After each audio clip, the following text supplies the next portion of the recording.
Whakatu mau e tau whakatu talanga he whahi malolo sino mo e matakau puringa hua he whakatu whano ke lali ke moua tahatangata ke lata mo e pūnga hua takitaki e ke kāwhulahi ke lata mo e whahi malolo sino.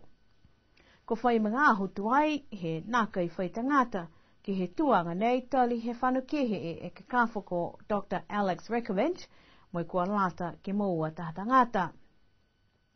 Tala hau he tau kumsena he whahe puringa hoa he whakatu whano koe toko wha e tangata ne kua whitani he whakakisa manako.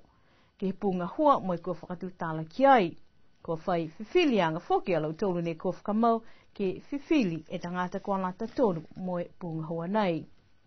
Koe amamana ki anga he aho ine ofi ke whai whakailoanga ka kua hoko mai ke he mga honei kua nā kaila hoko sia po ke katoa toa e tau whakatu talanga. Ka manaki ke whai whiwhilianga to hoko ke he matahiku he mahina.